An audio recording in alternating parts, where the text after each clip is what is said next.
There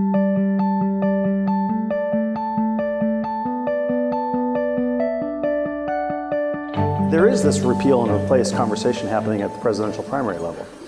And it strikes me that it's a little far in advance, or rather we are not close enough to spend a lot of time thinking about this. But if we were to imagine January 20th or January 21st, 2017, and either Donald Trump or Ted Cruz wins, Senator Cruz has been very clear he will repeal everything in his power on day one. Senator Donald Trump has been somewhat of that mind. One could imagine where on January 20th or January 21st, the new president directs his agencies to no longer release funds or to terminate state contracts for Medicaid, to no longer release funds for premium support. Lawsuits, I'm sure, would quickly ensue. But what does the state of California, how does the state of California respond if at the federal level, the federal level tries to dial back this bill? That would, I think, in many cases, create quite a budget hole if California wanted to maintain the services that they currently maintain.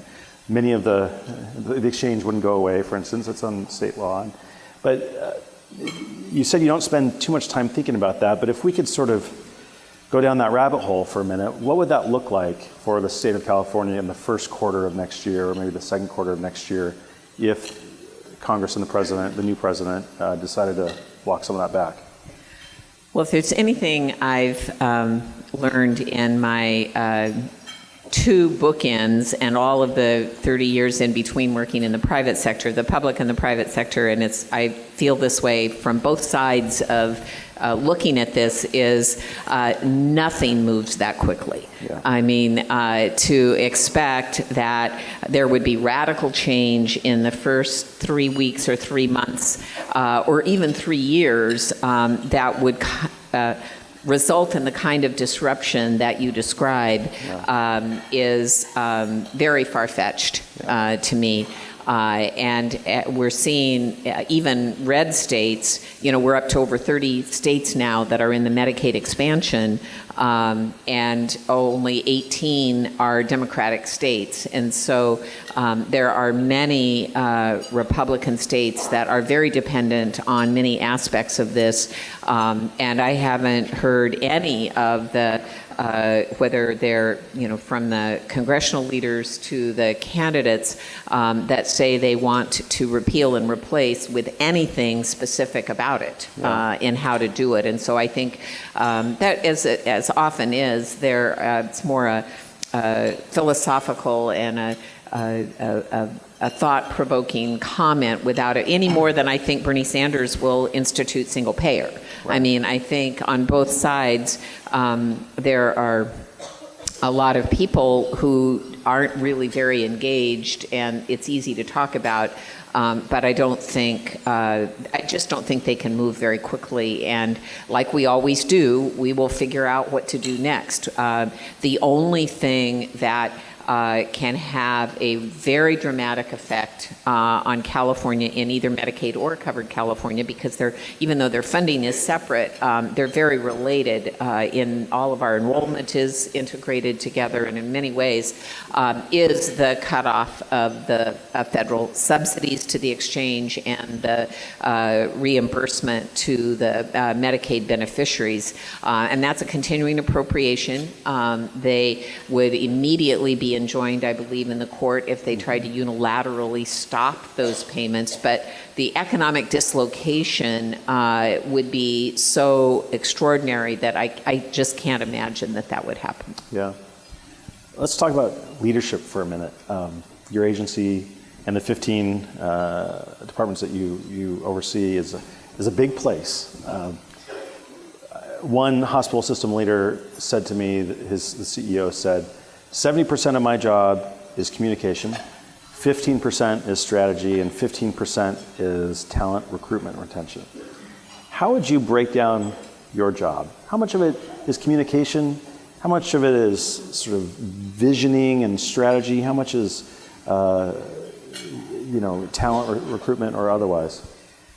Well, I actually think probably all of it is communication, because how we get done whatever it is we want to do, we've got to find the words and the process and the messaging to do that. But I usually think of this job in sort of 3 buckets, and they're not equally divided all the time, but probably over time they probably work out. And about a third of the responsibility is in the management bucket, the recruiting the right people. I'm very proud of the people who have stepped up to serve in particularly this agency, but really across this administration. We have all been very committed to finding people that know the program. They know what they've been invested in it. There aren't people who, I don't want to be disparaging, but they're not just somebody's cousin or uncle or contributor. They're really people who are in housing or energy it took me 5 months to get Will Lightbourne at Social Services, but he's the dean of Social Services, had served as welfare director in 3 counties, and everybody respected, and he's just extraordinary. Karen Smith, the new director of public health, has been a local public health officer. She's an outstanding scientist. Very proud of the people that have recruited, but the management goes beyond just recruiting the people. I've spent time with all of them every week talking about what's on their agenda, what problems are they facing, how are they doing it, what is the lens. I talk about lenses a lot.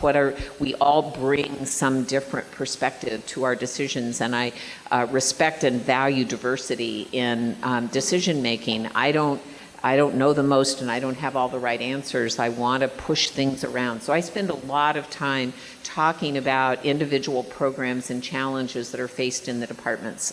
So that's sort of the management bucket.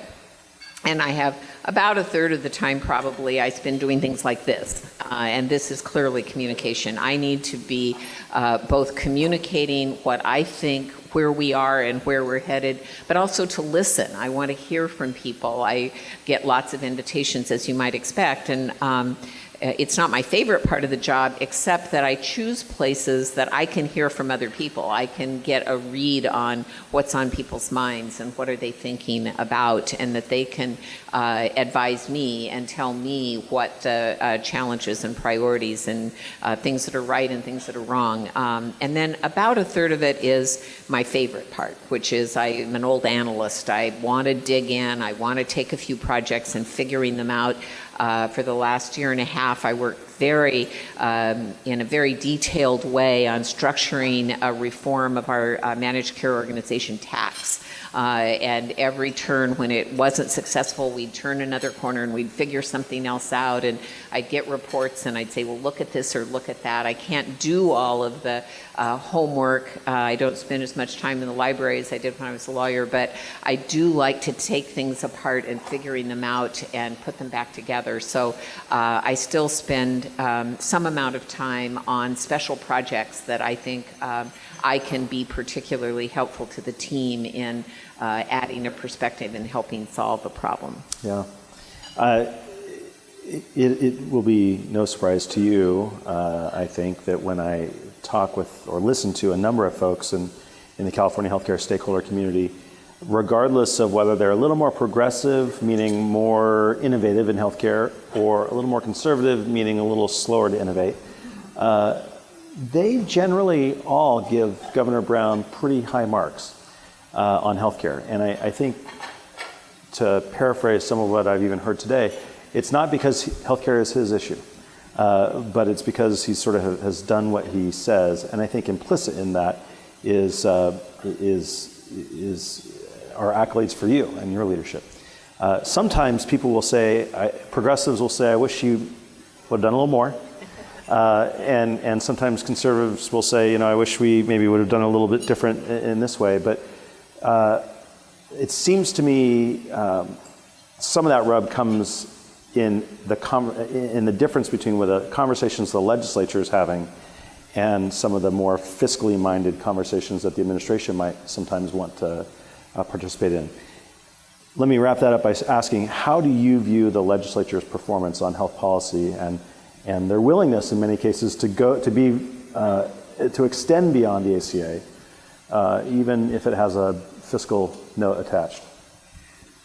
Well, I have great respect for the other co-equal branch, one of the other two, the three co-equal branches of government. And of course, when I worked for the governor in the first terms, I was his representative to the legislature. So it was different then. Without term limits, we had a lot of people who were deeply invested in their program area, and they stayed for a long time. And you could have relationship. I think that's one of the biggest differences. With so much turnover, it's really hard to develop a relationship, and so much, to your point before about communication, you have to talk to people, engage with them, know what their values are, and listen to what they're talking about. And that's hard to do with a lot of turnover. I just met last week with the new Assembly chair of the Health Committee, and in 5 years it's the fourth chair of the committee. And each of them have been very good and very committed, but unlike in the Senate, where Senator Hernandez has been there the entire time, and he and I get together every month and we talk about programs,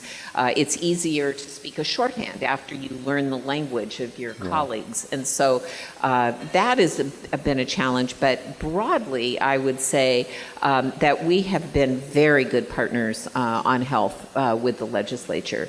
There are always spending priorities, and the governor is very concerned about sustainability. It isn't just that he's frugal, although he is that.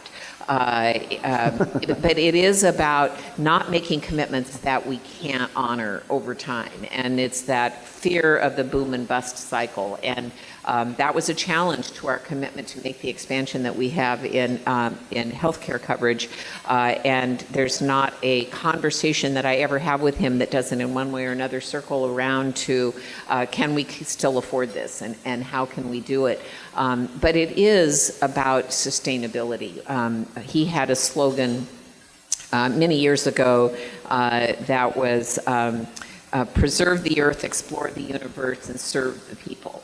And I think that this falls into the serve the people. He knows that there are people in need, and as he said this week at the announcement of the signing of the minimum wage increase, no one who works should live in the kind of poverty that we see. And so he's very concerned about the challenge, how you address it, and how you empower people to be self-reliant and to move out and be able to take care of themselves is one of his lenses.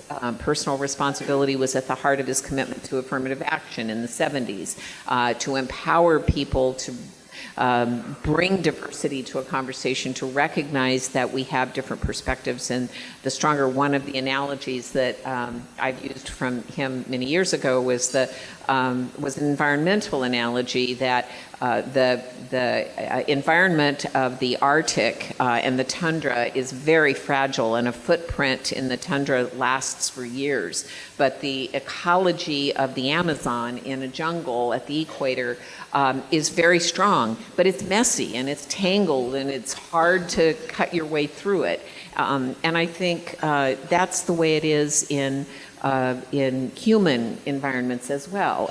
Diversity is strong, but it's challenging and it's hard. And so with our legislative partners, we often don't see it through the same lens, but through relationship and conversation and respect, we can get to solutions that are very good for the people of California. And I think that's what our last 5 years have shown. Yeah. We have an audience that is relatively diverse as far as audiences go. We try to build an agenda and convene a group of folks that, where we have 300 attendees, we actually think of it as 10 groups of 30 people. The hospitals and the plans and the clinical providers and the mental health and counties, et cetera, et cetera. What advice, as sort of your closing thoughts, what advice would you give to this diverse group of stakeholders and leaders about what they should be keeping their eye on moving forward in healthcare generally, but also specific to the public programs and the legislative process here in Sacramento? What should they be thinking about as they move forward? Well, I think fundamentally we're all in this together. We are all trying to make people's lives better and improve the delivery system. Each of us knows from our own perspective where our weak spots are, and most of us spend most of our time trying to mask the weak spots and emphasize our strength. And I think if we're really going to move forward, we have to, in our own boardrooms and in our own strategic planning sessions, we have to look at those weak places and say, how can we put the patients at the center of this and make it better for them? Certainly, this is, a market-based reform, and all of us are going to continue to look for ways to be profitable as well as healthy.